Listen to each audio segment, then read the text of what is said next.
Ooh, pew. It is sticky in here. Whew.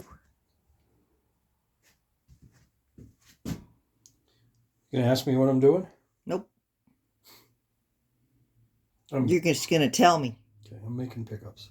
Making pickups. I'm making them first of all look old. Zooming in on them. Okay. Making Don't them move around too much. I can. Making them look old, and giving them a layer of insulation so that the wire isn't directly sitting on the magnets like the earliest Fender pickups were that caused problems. Leo figured that out soon enough. Okay, so this one's done. Well, it needs to be wound and then wax dipped, but it's done with the aging. You dipped it in? The aging and the other. The aging. Aging and then the lacquering. Is the aging something like relicking? Yeah, now, what am I using to, luckily I had the lid on. What am I using to age them? Aluminum black. It's a aluminum oxide acid, okay? Why does it work on a magnet? Because there's aluminum in alnico. The A stands for that, okay? There's aluminum in there, so it will black them. Al is the aluminum. People see my pickups and they argue with me that in my guitars that, oh no, that's a real pickup. And it's like, no, because by the time it's lacquered and you wind it and you dip it and then you buff it off the top, it really looks aged. But what you got to remember, a little tip is, I'm not faking old guitars, but if I'm going to, I like that warm, I can't stand the look of shiny magnets on the top. So if I like that look of aged on the top, then obviously you might as well follow suit, because especially you guys relicking pickups, everybody seems to forget that the back of the pickup looks like that too. See? You can't see this anymore after you wind it because the winding's there, but the magnets age on the back too. So well, you'd seldom look at that part. So it's pretty simple, okay? Like, I think I have, okay, so these two are ready to dip. These three, I'll show you. I'm stepping away from this thing. This doesn't smell at all. I don't care if it smells. I'm afraid it might. I don't want to touch it. I like knock it over. Well, this is acid, okay? So you want to be careful with this. All right, so this pickup, the front's done, okay, as far as ready to be dipped. But the back, this is how simple it is, okay? It's no big secret. It's very simple. Dabbing it on with a Q-tip. Okay. You don't want to be too smooth or even with it. I don't want to drop too many F-bombs in here. Did I say the word? It's the second one in this video already. Oh my God. What the was I thinking? All right, good. So look. I'm all zoomed. Get the camera. Okay. Let me get it on there. All right. Just messy, guys. And you want that, like, that bigger dab. It'll pull up in the middle.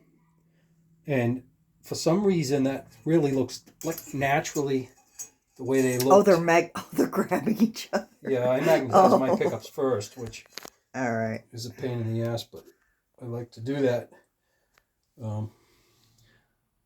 That's a whole nother subject of how I take some of the power off those magnets, but we'll probably talk about that later. I don't like to do that after they're wound. Is my problem. And as you can see, you don't have to wait any time, really. Acid is acid. It etches those magnets. So now, up to here, they're done. Here, they're not. So what I'm going to do is I'm just going to take this. I'm just going to wipe that. And if I say, yeah, that pulled up a little too much there on that one, let's get a little more. These three look so real it isn't funny. Those two did. So give them another shot just to get that dull blackness on the shiny part of what's left of the magnet. This one, let's see what she looks like. Right there, I want a little more. Of course, I'm a little more picky on the fronts, but... And they don't age even, okay? So if you're trying to make them look... all identical? All black, like by using black wax in your dipping wax. It'll look fake. And it wears off, you know? Oh, black wax. Yeah, this really don't... Because you're really etching deep into the magnet. Now, before you do this, if you want your pickup to look and sound like an old pickup, there's a lot of things you have to do, right? Obviously. One of them is obviously have the good wind and the right magnet material, okay? Duh. But another thing is, take a good look at the top of these magnets. They're a mess. They're unevenly beveled, sloppy. You're not going to buy them like that anywhere, even if somebody calls them a vintage bevel on the top. They're done on a lathe, okay? Leo didn't do that. They spun them in a drill. Drill press?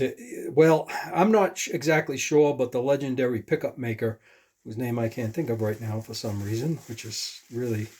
Lady's name? No. Seymour Duncan.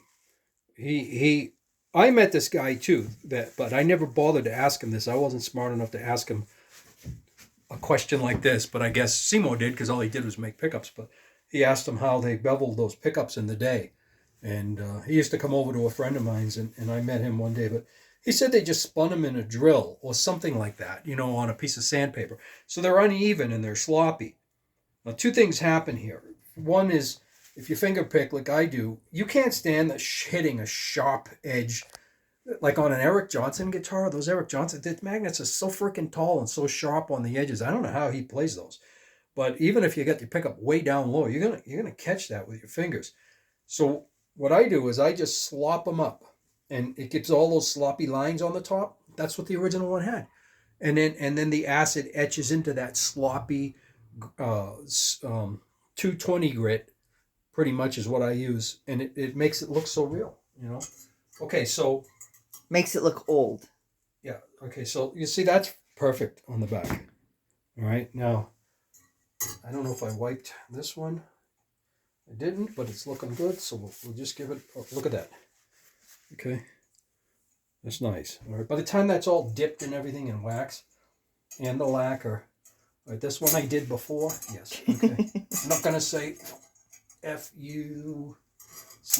Ah, they grabbed it again. Yeah, it's all right. So now I'm trying to concentrate on this in the video. So here we go. What is this? This is Cardinal 2078. You can use whatever you want. There's no doubt that he used nitrocellulose lacquer. Why would he have anything else in the factory in 1954 or 55? Why have a special lacquer just Why for would that? there be anything but the actual spraying lacquer? And I mix it 50-50. Maybe he just used the old stuff up. Let me put a lid on this. I use it 50-50. I mix it 50-50, and I use cheap. I'm not going to use this shit. It's expensive, and that's for painting the guitar. So just get yourself some of this, or even Home Depot lacquer thinner. Even the other label. This label's the slower dry, but whatever. Just junk lacquer thinner and go 50-50. Instead of buying, if you buy brushing lacquer or something like that, what you're going to have is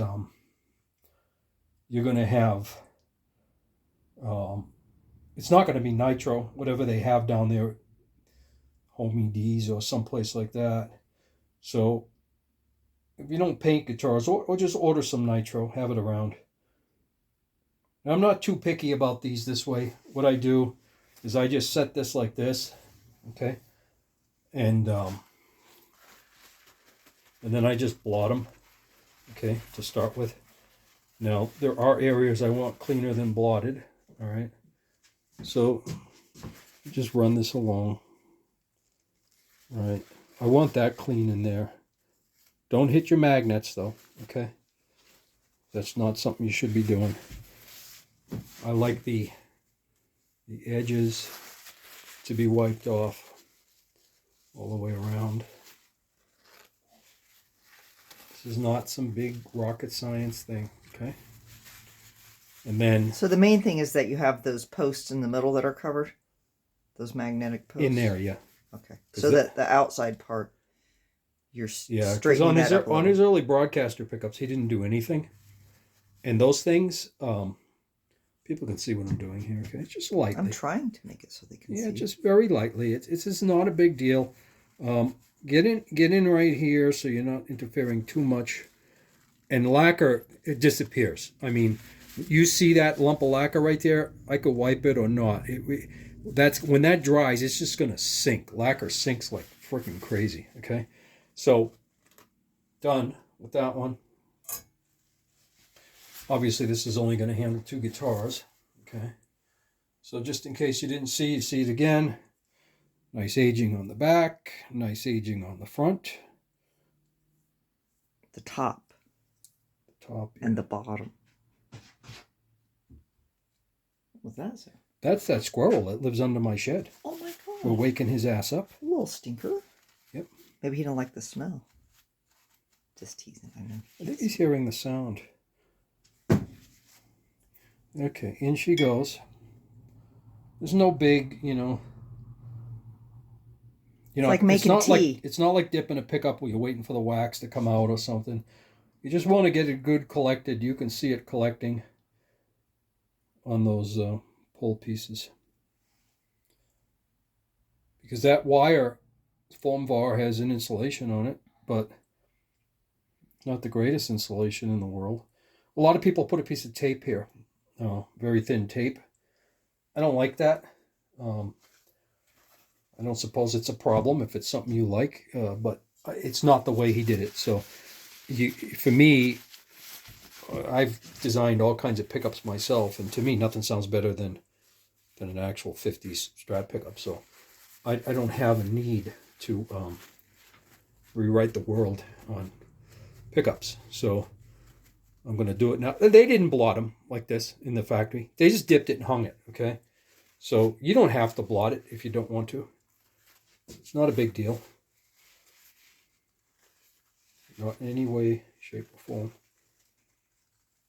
I don't even have to do it, really. I just do it because I do it. There's certain things you do that you've done since the day you started doing this. For me, it would be like, I probably made my first pickup when I was 12 years old. So, and then I was winding pickups for everybody in Boston in those days.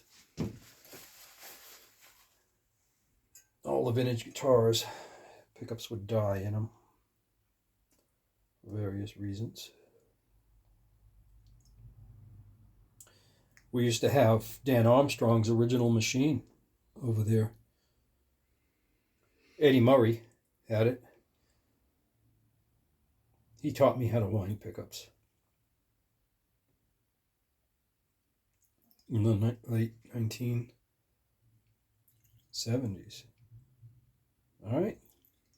Be ready to drink that tea in just a minute. Yep. Dry it off.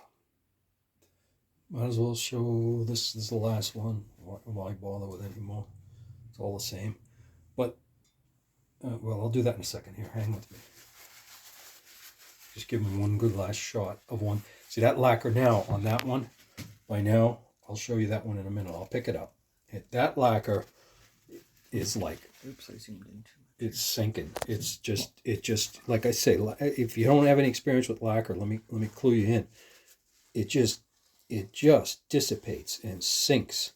You could be filling a hole in a guitar and you could drop lacquer in there 100 times and you swear, oh, it's really big. So it's most of the volume of it is volatiles. It fills the whole hole, but you come back in 10 minutes and yeah. Most of it is just gases out. And it never stops gassing out. It gases out for all eternity until it's gone. That's why an old Martin sounds so good. Because it has no paint, almost no paint left on it. All that talk of, lacquer's so much better than poly. Yeah, well, I like it better, but it's still paint. It still destroys the tone of the guitar. But, there's certain things you do because you like the way it looks and the way it feels on the guitar. But I can guarantee you when I build a guitar and don't paint it at all and play it before to know how to wind the pickups, or something like that, it'll never sound that good ever again, no matter what paint you put on it. See, I can handle this completely now. I dipped this right before you came in. And look, you won't see any of that lacquer that you see that I'm blotting. It's gone. I try to catch the angle. Keep moving it, I can't catch any angle. But you can see on the shaft of the magnets in the aperture in here, these magnets are coated, and that's all you need, you know. And yes, I go with the old vintage stagger, which is really short. But I don't drop the G and the D stay the same, because if you owned a lot of those, even 54s, you see that they actually are that way. All the talk about, oh, no. If you actually own those guitars like I did and did a lot of work on them, those things they were all like that. They all looked like that. Some of the earliest ones where they were thinking about a wound G had the dropped G, but most of them things look just like that. They figured out right away no one was going to run in 54. No one was going to run a wound G. They knew that by then. You see all these vintage guitar places selling guitars, talking about whose guitar that was and stuff. I see fallacy in a lot of that stuff, because I recognize those guitars. I know whose they really were and stuff. And a lot of the talk about what the magnets looked like, they were pretty much staggered just like that from 1954 and up. The only difference would be Alnico 3 versus Alnico 5. That would be the difference. And that is a big difference. I like 5. Some people like 3. There are some guys out there that think they've reinvented the world and tell you, you need a 5 here and a 2 here and I listen to that stuff and I just laugh. It's like, come on, man. It's in your hands. Just give me a pickup that sounds like an early 50s pickup, and I'm happy. And I don't like the strong ones from 56. I like them a little weaker, Okay, just a blot.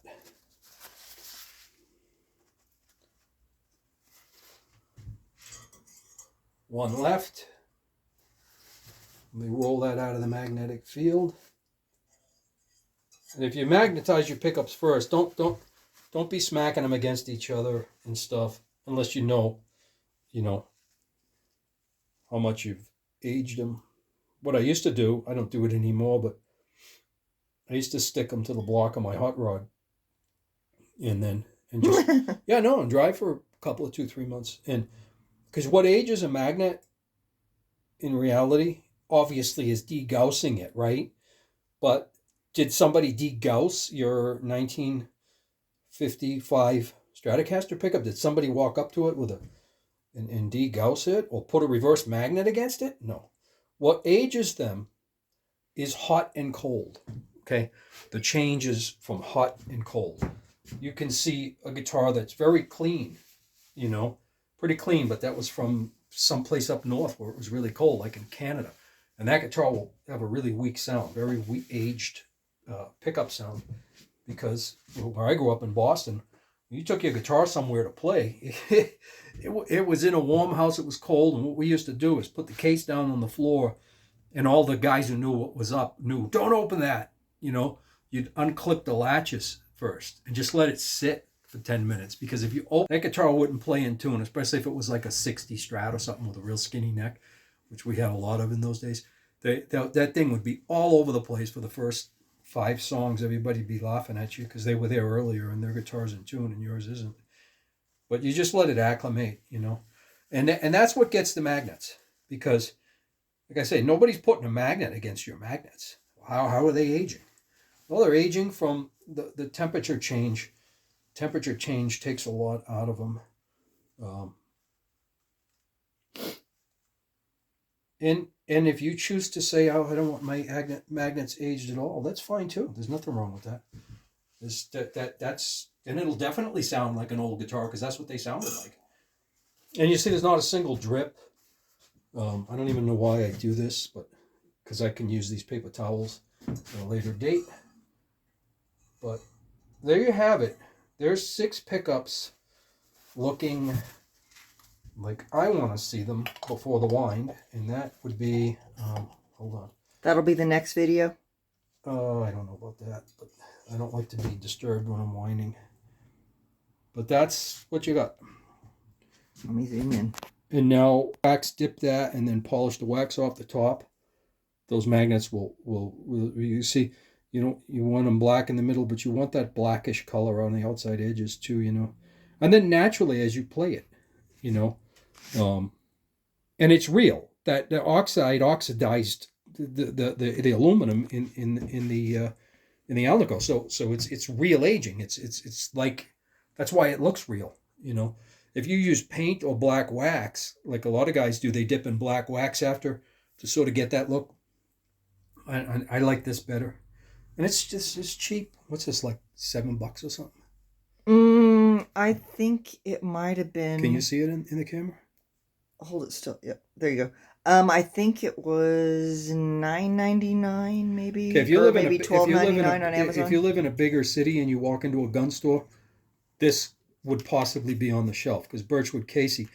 But people, I've never used this product on a gun. I've used their other products on guns. I do a lot of work on guns, but I wouldn't be, what's aluminum on a gun? You know what I mean? But they make all the bluing stuff, and they also make the true oils, which are a phenolic resin oil, which sound great on guitars, by the way. Okay, so this right here, and that color, that's natural, because that's an old can of lacquer. I'm not going to use my new cans of lacquer that I've been using. So if it's been sitting for a few years, that's still good for that. That's perfect lacquer for that. So you're just gonna save that to use it again for another dip? Yeah, well, I got a bunch more to do, you know. Okay. But that won't be for a month or so. So I'll just put this inside. All right. But anyway,